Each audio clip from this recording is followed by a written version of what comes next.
5000 साल पहले भारत की सिंधु घाटी सभ्यता अपने सुनहरे समय में थी। ये दुनिया की सबसे उन्नत सभ्यताओं में से एक थी। लेकिन हमारी सिंधु घाटी सभ्यता के अलावा इसके समकालीन और भी सभ्यताएं थी जो लगभग हमारे ही तरह विकसित थी।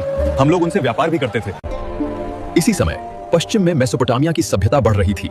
ये सभ्यता आज के इराक में बसी थी। मैं हूं मेसोपोटामिया का एक निवासी। हम मिट्टी की गोल तख्तियों पर क्यूनिफॉर्म लिपि में लिखते थे। हमारी सभ्यता टिग्रिस और यूफ्रेटिस नदियां के बीच बसी थी। इसी समय नील नदी के किनारे मिस्र की सभ्यता उभर रही थी। यहाँ के राजा फराओ कहलाते थे और उन्होंने विशाल पिरामिड बनवाए जो आज भी दुनिया को हैरान करते हैं। मैं हूं मिस्र सभ्यता का एक निवासी।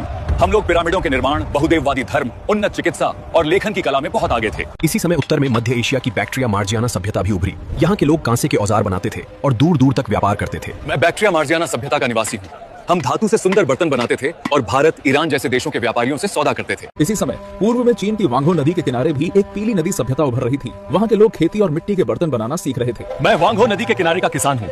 हम चावल और बाजरा उगाते थे, मिलजुल कर खेतों में काम करते और खुशी खुशी जीवन यापन करते थे। इन सभी सभ्यताओं ने मानव इतिहास की नींव रखी। भले ही वे अलग अलग क्षेत्रों में थीं, पर उनका लक्ष्य समान था, संगठित समाज और उन्नत जीवन की ओर बढ़ना। अब आप बताइए कि मानव सभ्यता का पालना किसे कहा जाता है?